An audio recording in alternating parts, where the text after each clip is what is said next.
ओम गम गणपतिये नमो नमः।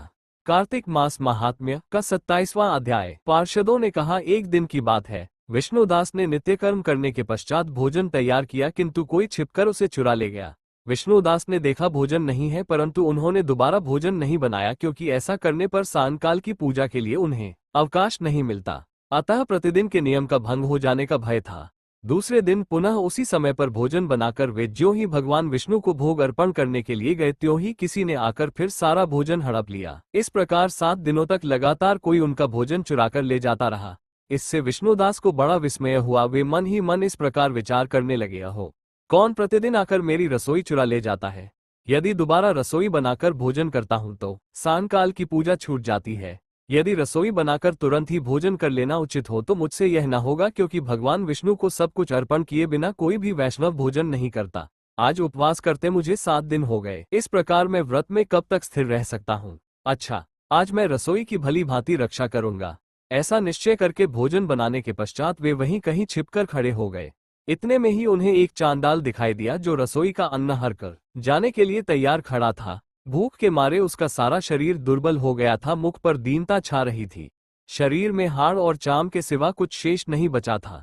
उसे देखकर श्रेष्ठ ब्राह्मण विष्णुदास का हृदय करुणा से भर आया। उन्होंने भोजन चुराने वाले चांडाल की ओर देखकर कहा, भैया जरा ठहरो ठहरो, क्यों रूखा सूखा खाते हो, ये घी तो ले लो।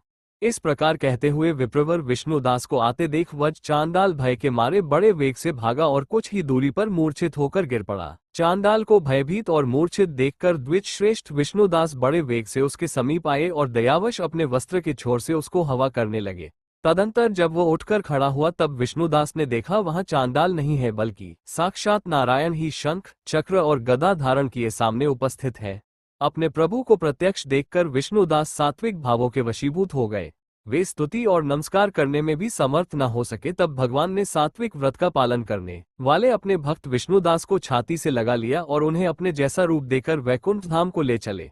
उस समय यज्ञ में दीक्षित हुए राजा चोल ने देखा विष्णुदास एक श्रेष्ठ विमान पर बैठकर भगवान विष्णु के समीप जा रहे हैं। विष्णुदास को वैकुंठ धाम में जाते देख राजा ने शीघ्र ही अपने गुरु महर्षि मुद्गल को बुलाया और इस प्रकार कहना आरंभ किया, जिसके साथ स्पर्धा करके मैंने इस यज्ञ दान आदि कर्म का अनुष्ठान किया है, वो ब्राह्मण आज भगवान विष्णु का रूप धारण करके मुझसे पहले ही वैकुंठ धाम को जा रहा है।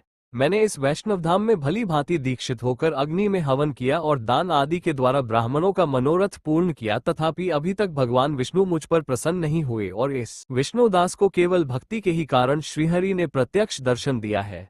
अतः जान पड़ता है कि भगवान विष्णु केवल दान और यज्ञों से प्रसन्न नहीं होते, उन प्रभु